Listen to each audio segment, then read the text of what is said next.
So a lot to cover here in turn number 8.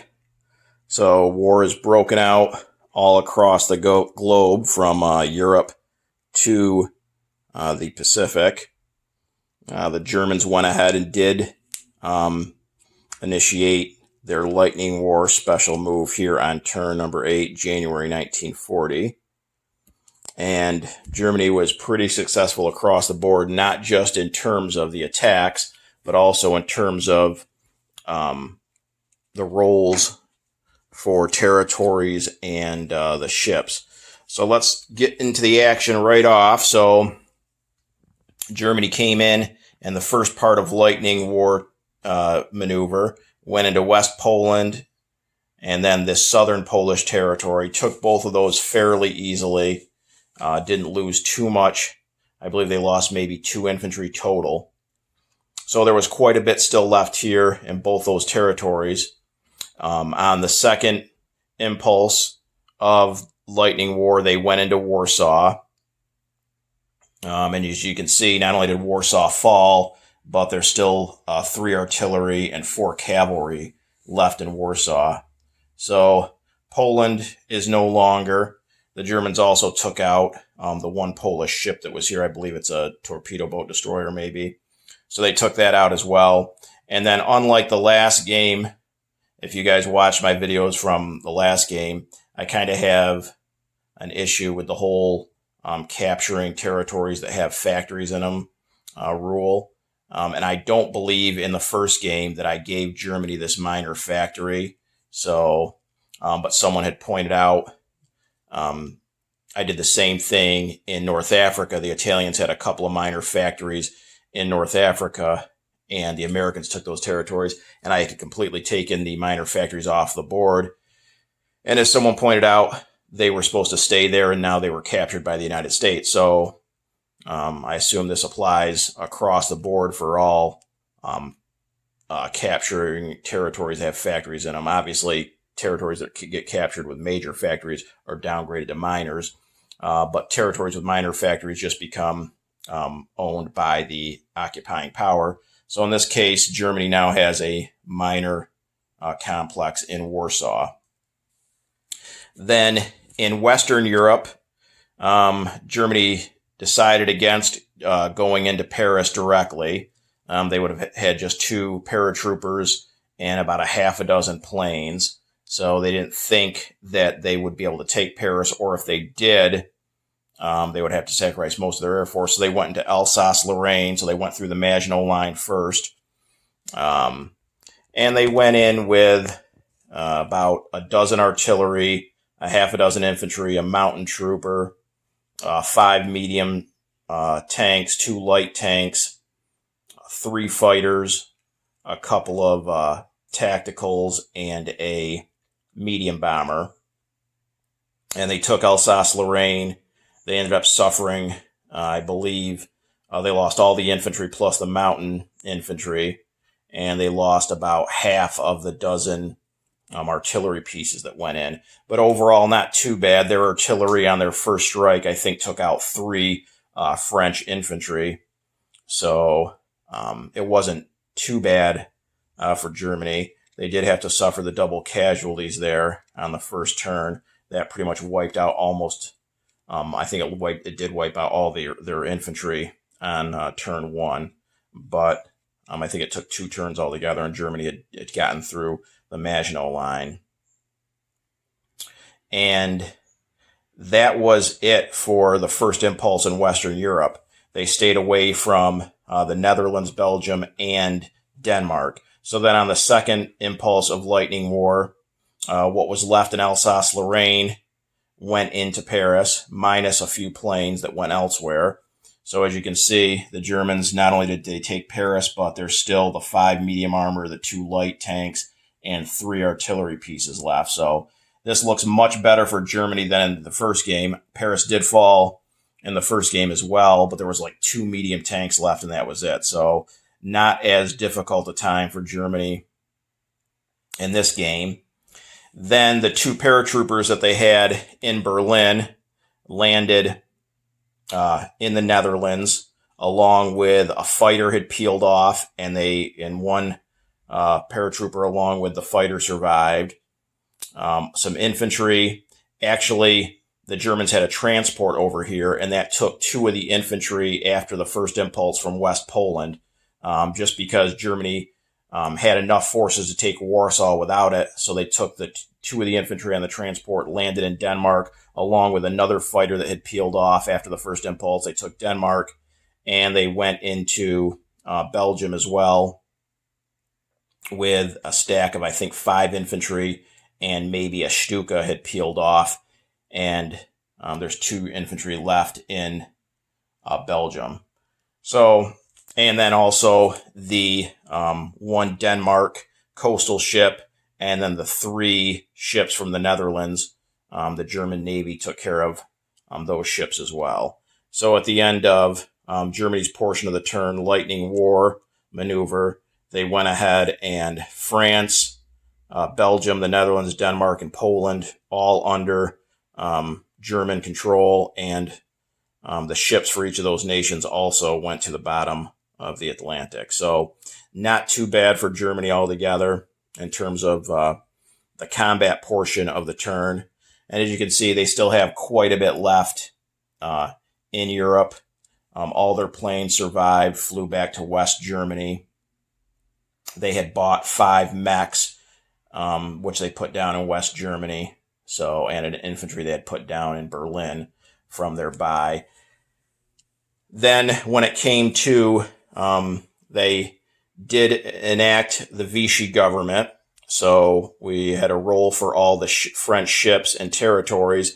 And that really, the ships went pretty much down the middle, about 50-50, but the territories went heavy for Vichy.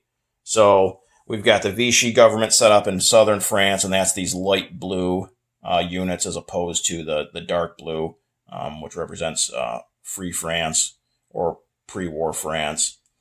And then as far as the territories go, if you look in Africa, anything that was worth any value, had any IPP value at all, went Vichy. So the Germans are collecting all this income now in Africa. All these ones here in Central Africa went, actually 1 IPP worth of territory did go Free French. But other than that, everything else that had any IPP value went Vichy. A couple of territories over here, 1 in South Africa and 1 off of Canada, went Free French, but they're not worth anything.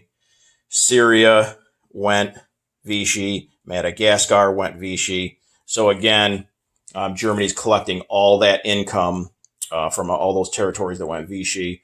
And then also, obviously, once Paris fell, all of the territories in France itself surrendered and went German. And then in the Pacific, every territory in the Pacific went Vichy, which in turn becomes Japanese if it does go Vichy. So Japan got a little bump up before they even entered the conflict. They reaped the benefits of the German victory in France. So both in terms of combat and territory gain, Germany really came out ahead. For ships, it was much more even. 3 ships went Vichy, a transport and 2 subs. And then 3 ships went Free French, which included a battleship, a cruiser, and a submarine. And then I think the Germans ended up getting like a sub and a destroyer out of it. So much more of a 50-50 split, pretty much, especially with the Free French getting the most important ship with the battleship. So that wasn't as bad for the Allies. So that was Germany's portion of the turn. And they had also sent a tactical bomber to the nationalists in Spain. So that was the most expensive unit they've sent to Spain yet. Not only do they want to finish off the Republicans and get a win there for Franco, but since Germany was attacking France this turn, they had done all their pre-war buildup in terms of forces, so they felt like they could because obviously anything Germany bought at the beginning of this turn wasn't going to take part in the battle for France. So they felt like they could sacrifice some extra IPPs with buying the more expensive unit, the tactical bomber, and sent that to the nationalists. So that was it for Germany. As far as Russia, and again, I had forgot to mention in the original video for turn 7, but I did a little bit of an update for that. Russia did declare war on several neutral countries. Finland, they can't go any further than the one territory that borders Karelia, so they stayed there. They did go in, they annexed Latvia and Estonia, even though they weren't worth anything. They sent a single infantry in each. They continued their march into Iran, and now they have Iran completely under Soviet control. They took southern Iran, and that was worth $2 for the Russians. And in the Far East, they took one Mongolian territory that didn't have any units, and then took the last Mongolian territory that had a unit in it, a militia. So they finished off all of Mongolia minus this one vacant territory, which they'll take on this turn. So, and also the Russians did go into, per agreement with the Molotov-Ribbentrop Pact, they went into East Poland and this other Polish territory that I'm not going to try to pronounce. And they took both of those territories fairly easily, as you can see. They still have some motorized infantry and some light tanks in East Poland right now. So not a bad turn altogether for the Russians. As far as the Allies on this turn, well, let's talk about Italy first. So Italy, unlike game number 1, did not join the conflict here. So they're still on the sidelines. So the Allies are unable to go ahead and attack any of the to attack any of the Italian ships. So they're still maneuvering around. They came ahead, took a transport, and landed in Albania. They can annex Albania without any kind of declaration of war. So Italy did that. Other than that, they sent an infantry to Spain, built 2 infantry, and a fighter. So, and those are in northern Rome. Their navy still sitting off of Tobruk. Since they're not in the war, again, they don't have anything to worry about as far as being attacked. So they feel free to move some of their transports around really without any escorts. And the reason why Italy didn't enter the war this turn, I mean, it's pretty obvious. If you look here in C zone number 80, that's a massive combined British and Free French fleet there. So there's not much Italy could do. They definitely would have lost their navy on the following turn. And even in Africa, there's not a whole lot they can do. The British do have some decent defensive units in North Africa. They've got 3 air units there, so not a lot for Italy to gain and a lot for them to lose. So they went ahead and they're staying out of the conflict for now. Maybe they'll jump in once the Axis have a little bit more of the upper hand in the game. So that was it for the Italians. As far as the British go, they did have a fleet over here in C Zone 83 off of Aden. Okay. Now, there was the possibility of going after the Japanese, and we'll talk about what the Japanese did in a minute. But instead, that fleet pulled back to C Zone 80. And they did that because they didn't want to leave the Med completely open and give the Italians free run in the Mediterranean. That might have induced Italy to actually enter the war if there was no Allied presence in the Mediterranean. So that fleet backed off. It combined with the Free French fleet that had survived that was in C Zone 79. So now in C Zone 80, you've got altogether 3 battleships, a battle cruiser, 3 heavy cruisers, a light cruiser, 3 destroyers, 2 subs, a light carrier, 2 transports, and 2 torpedo boat destroyers. So more than enough to dissuade Italy from entering the conflict. And the reason why there wasn't any fleet left over from Sea Zone 79 is because that went back to the waters outside of London. And that was a dual purpose. First of all, the Germans had some decent naval units left over from their combat portion of their turn, as well as the ships that they gained from the Vichy rolls. So the British wanted to take as many of those ships out as they could before the Germans built up too strong of a navy. Also, London wasn't that well defended, so they didn't want to give the Germans the idea of possibly coming over for Sea Lion. So the British went ahead, and most of the units, the naval units that were in Sea Zone 79, came back up here. They took out a German coastal ship, a light cruiser, and a destroyer, and they still have 2 destroyers, 2 light cruisers, 2 heavy cruisers, 2 transports, and a light carrier with a tactical. So the British got a nice fleet sitting off of London. Should be more than enough to deal with the German Navy that's left outside of West Germany there. That's only 3 subs, a transport, and a light cruiser.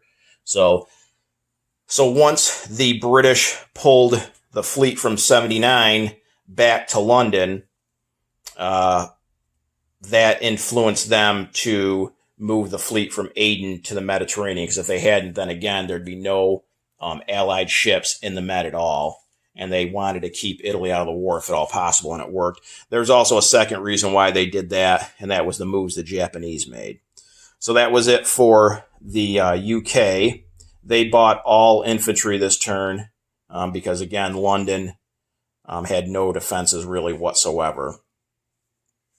The U.S., because of the Japanese attacking the Far East Command, they had 5 extra 12-sided die rolls to work on their wartime economy. So for purchases, though, the U.S. dropped down 2 battleships on the production chart and moved up their fleet carrier 1 spot. And then, unfortunately for the U.S., their rolls weren't the greatest. And they get 1 D12 themselves each turn, and they rolled a 1. They got a $5 increase because of the German attack on France. And then with the 5 D12s they got for Japan attacking the Far East Command, I think they got a total of 27 out of the 5 dice. So a little less than half of what they should have gotten. So the U.S. is only sitting at $46 right now. So they're still probably, as long as the Axis don't do anything else to increase the U.S. income, they're probably still a couple of turns away from being able to enter the conflict. So that's why the U.S. ships and units are still kind of just sitting where they're at. They'll be able to move hopefully soon enough for the U.S., but they're still kind of in a holding pattern. In Spain, the nationalists went ahead. They took Madrid back, and I believe they took out a couple of infantry and a couple of artillery pieces from the Republicans. There's the German tactical bomber they sent down there. That came in handy. The Italians did send in infantry as well. So now the Republicans are down to 3 territories with a single infantry. So again, the Spanish Civil War probably won't end this turn. This infantry here, this national infantry, will move up, take that vacant territory, and then maybe the 2 artillery pieces and the tactical take out Leon, Castile, and that infantry, but that'll still leave this 1 territory down here, which the Russians will probably send another infantry to. So it looks like the nationalists will win the Spanish Civil War. They finally got the upper hand. I think they're going to hold on to it, but you're probably talking a couple more turns before that can be completed. And again, like game 1, that will be a big boost to the Axis, but not as good this time around, just because the Spanish Civil War is going to end up dragging on much longer than it did in game number 1, and that affects the Axis negatively in 2 ways. First of all, once the Spanish Civil War is won by the nationalists. The Germans get a free infantry in Berlin each turn, so they've been missing out on a free infantry for probably about 6 turns now compared to when the Spanish Civil War ended in game 1. And the second thing is obviously each turn, both the Germans and the Italians have had to send units to Spain. And again, that's another 6 turns worth of, even if you're just an infantry a turn, that's $3 a turn. By 6 turns, that's 18 IPPs extra. This game they've had to send to Spain. But if the nationalists win, and it looks like they're going to, then it was worth it for the Germans and the Italians. Then we get to the Pacific, and after Germany had completed their portion of the turn, the Japanese go third in order, and it was like an Axis 1-2 punch after Germany had declared war and taken Poland and Denmark and Belgium, the Netherlands and France. The Japanese did go ahead and they attacked and declared war on the British Empire. And as you can see, Calcutta did fall. Not much left at all for Japan, just a single infantry.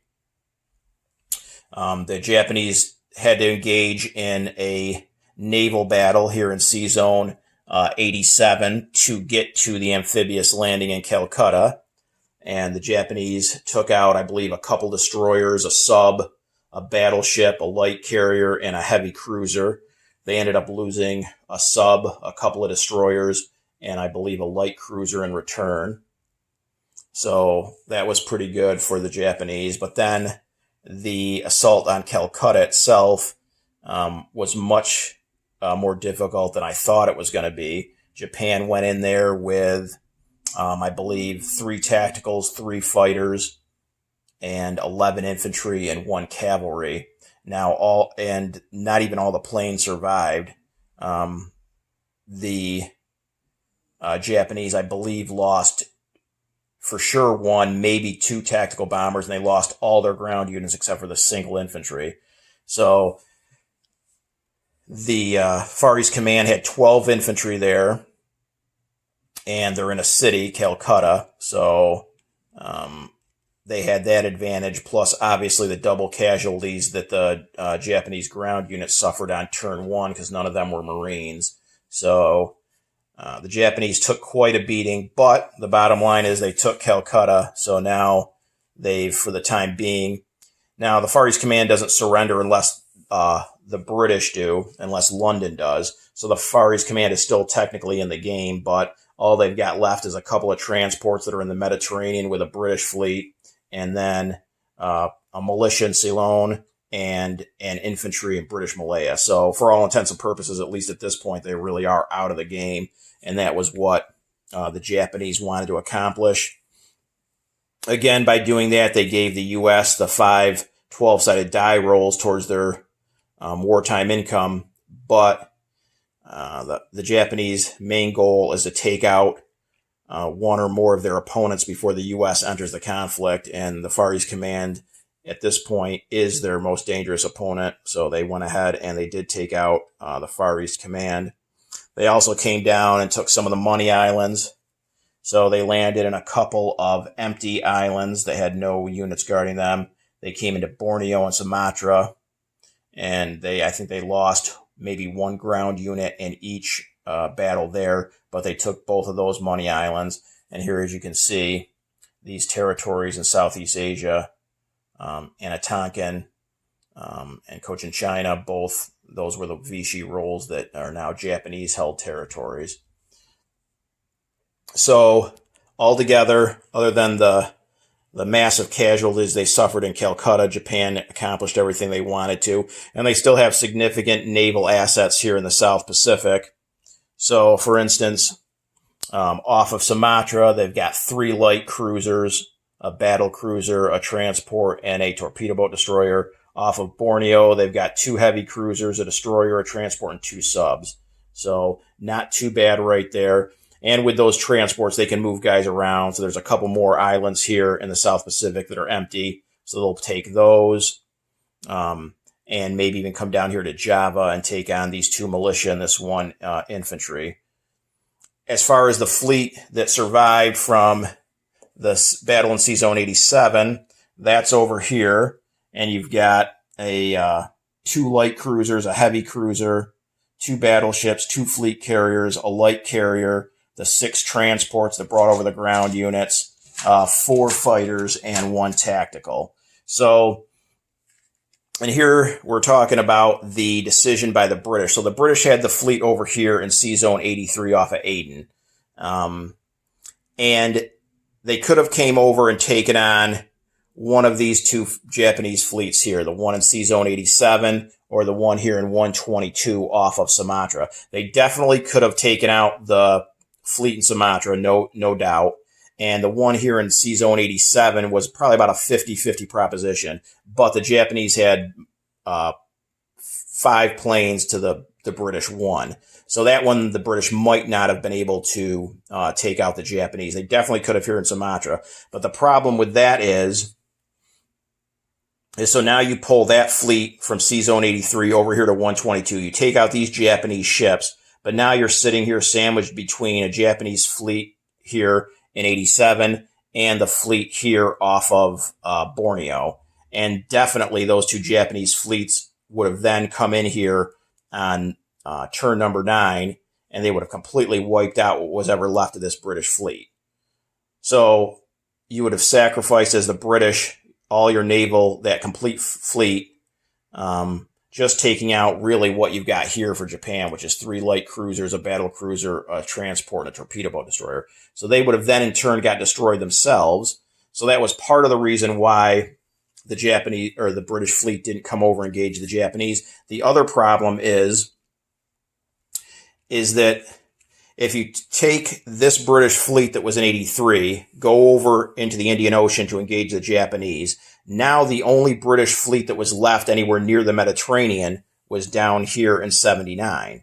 Okay? And there's 2 things this fleet still needs to accomplish. They need to go back into the Mediterranean to give the Allies a presence so that the Italians don't enter the conflict, and they still have a naval superiority over the Italians in the Mediterranean. And they also needed to come up here off of London to engage the German fleet that was off of the coast of Belgium, as well as provide London with naval defenses so that the Germans don't come over and launch a sea lion. So that's 3 things that the British could have possibly tried to accomplish with only 2 fleets. And splitting up one of the fleets wouldn't have accomplished any of the 3. So they needed to keep the 2 fleets together. So instead of, getting a temporary victory over one Japanese fleet here off of Sumatra, but then sacrificing that entire fleet on the next turn anyways, and then having to give up either the Mediterranean to the Italians or possibly allow the Germans to continue to build up a strong navy and leave London, at least in terms of naval defenses, defenseless. They went ahead, sent 1 fleet up to London, took out the Germans, now have provided London with plenty of naval defenses, and then backed the fleet off into the Mediterranean to engage the Italians if they enter the war, or more importantly, dissuade them from even entering the war altogether. So that's why the British fleet off of Aden retreated back into the Mediterranean as opposed to engaging the Japanese in the South Pacific. So the negative of that, obviously, is that now it's surrendered all of the South Pacific to the Japanese. But hopefully for the Allies, the U.S. Will be getting into the conflict here fairly soon, and maybe can address some of those, the balance of power issues that the Allies currently have in the Pacific. As far as Anzac, they're now into the conflict as well, even though the Japanese didn't attack any Australian territory. Being part of the British Commonwealth, they are now in the conflict as well. Not a lot they can do. I mean, Japan can actually push now towards Sydney. The Japanese had bought 6 new infantry this turn because of all the losses they were anticipating going into Calcutta. So the Japanese transports will come back up to Japan and get those guys. But it'll maybe be a couple of turns before possibly an attack on Sydney occurs.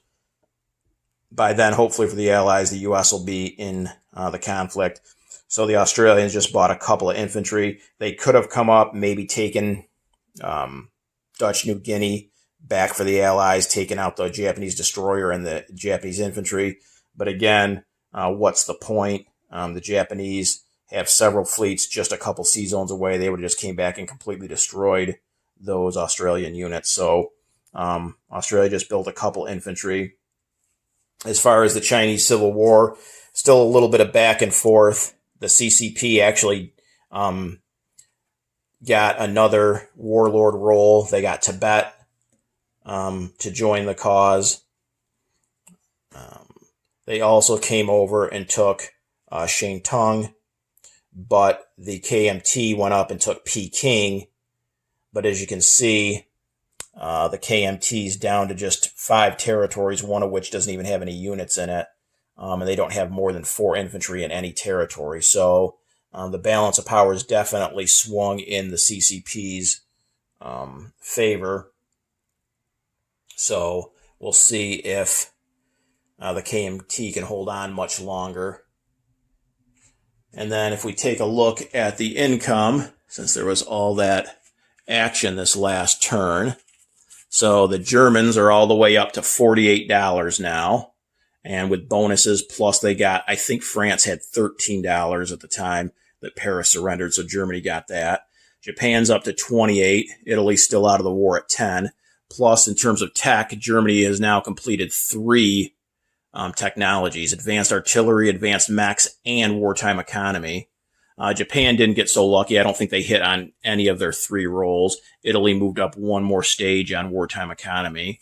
As far as the Allies go, the U.S. finished off improved construction, so they now have that technology completed. Other than that, no other technology completed for the Comintern or the Allies. I think the U.S., both the U.S. and Russia had really bad tech rolls too. I think the U.S. was 1 of 6 and Russia was like 1 of 5 or even 0 for 5. As far as the economy goes, U.S. is up to 46. Russia's up to 22. They didn't have a great 12-sided die roll either. I think they got like a 4 or 5. UK's at 28. Far East Command at 11 because they're now in the conflict. But the $3 they lost off of Calcutta, but that's going to go down quickly. They really have no units left on the board to even defend their remaining territory. So that's where things look through 7 or 8 turns. We're heading now into July 1940. And one last thing I wanted to show you guys. These just came in the mail yesterday. And we're going to add these into our gameplay, not for any necessarily any purpose in the game itself, just for the look and feel of the game. So these are custom painted figures from Wolf Den's Customs, and I'm extremely happy with how these turned out. He does phenomenal work. If you guys are interested in custom painted figures, not only set that I put together, that he put together for me, but he does like regular figures, planes, ships, armor, basically anything that would be in games like Global War 36, he does. So we've got over here, I wanted to get, if he had the figures, I wanted to try to get the national leader for each of the major powers in the game, and then maybe also a combat commander as well, to take control of the forces for that nation. So over here we've got Hitler, and he'll be residing in Berlin. We got Rommel next. We got Mussolini. We got Tojo for the Japanese. Stalin. He will be residing in the Kremlin. General Marshal Zhukov. Chiang Kai-shek for the National Chinese. Eisenhower. He does not have a Roosevelt sculpt, so I'm going to use Eisenhower for the commander-in-chief for the U.S., Patton, and then we got Montgomery for the British, and Churchill for the British. So these are really nice. I don't know if you guys can see the detail as well, but they're on colored bases. They have the name of the individual, and then they also have the national emblem on the base. And just the detail, the paint job, everything is really top notch. So I'm definitely planning on putting together another order. There's a few other leaders I want to get. I want to get Mao Zedong for the CCP, de Gaulle for the French, and then there's a couple other combat leaders I'll get. I know he has MacArthur, so I'm going to get MacArthur for the U.S. forces in the Pacific. For the Germans, I know he does Dönitz, so I'll get Grand Admiral Dönitz on the board, controlling the German Navy. He also does Field Marshals von Rundstedt and von Manstein as well.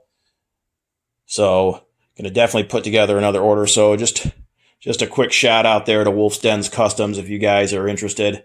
You can find him on Facebook. Like I said, really good job here. Extremely pleased.